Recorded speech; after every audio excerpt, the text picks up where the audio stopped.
Today we come to Ephesians 4:17 through 19, as Paul's bringing forward, in essence, how we are to be operating together as the church, to be built up, to work with one another, to speak the truth in love, which means not only that we say things sometimes that are hard out of love, we say it with lots of time, lots of working in order to try to bring this forward.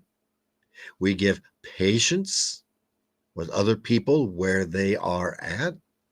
We give forgiveness. I would say, what does speaking the truth in love look like? I'd go to the end of the chapter. Truth in love looks like being kind,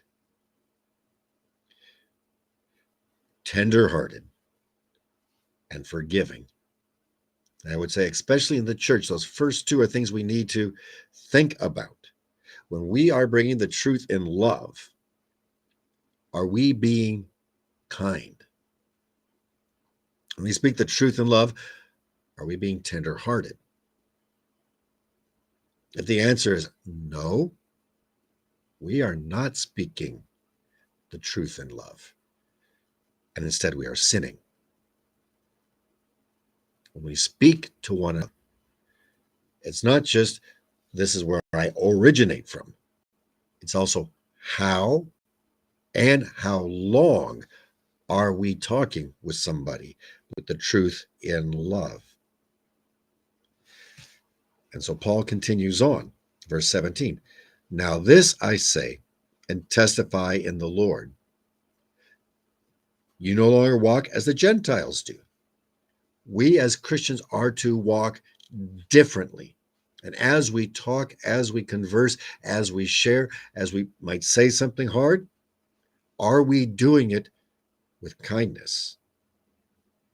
Are we being tender-hearted in how we talk and converse and tell and are with one another?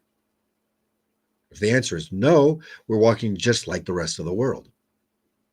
That's why he ends this chapter with those words. Don't. The world walks in the futility of their minds. This is what I think, so I'm going to do it. I'm not going to act in these ways. I'm going to do it. Makes me feel better. No. Our view is never about me, that I've got this off my chest.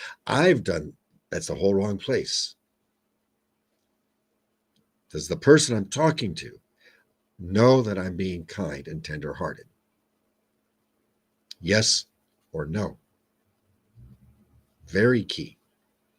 The world is darkened by their understanding that's far removed from the Lord.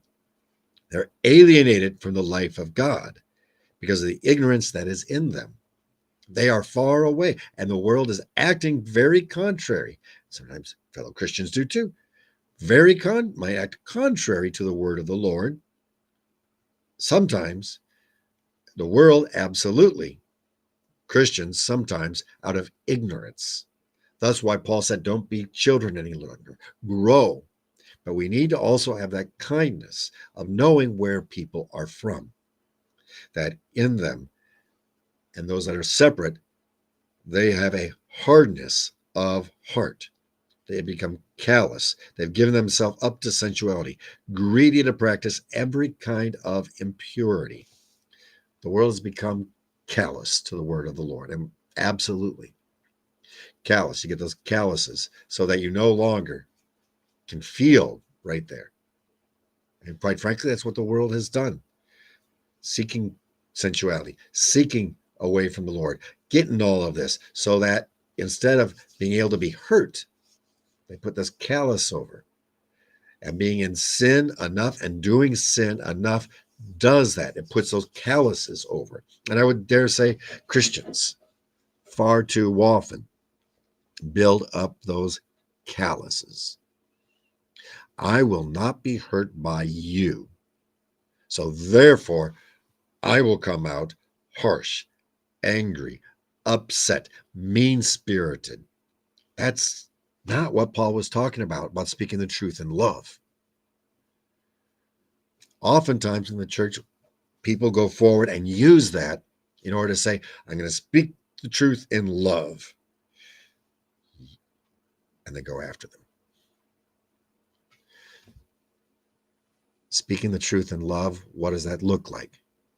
And I'll just repeat it one more time.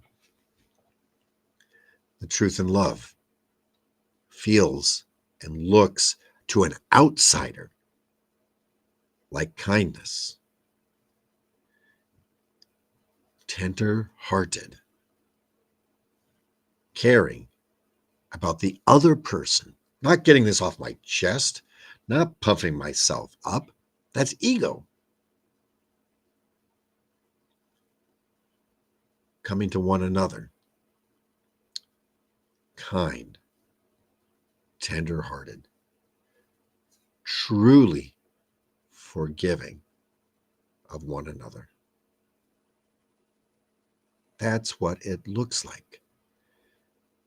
And if it doesn't look like that, doesn't feel that way, it's being done completely wrong.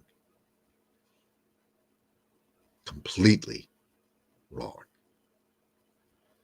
It requires great patience for one another.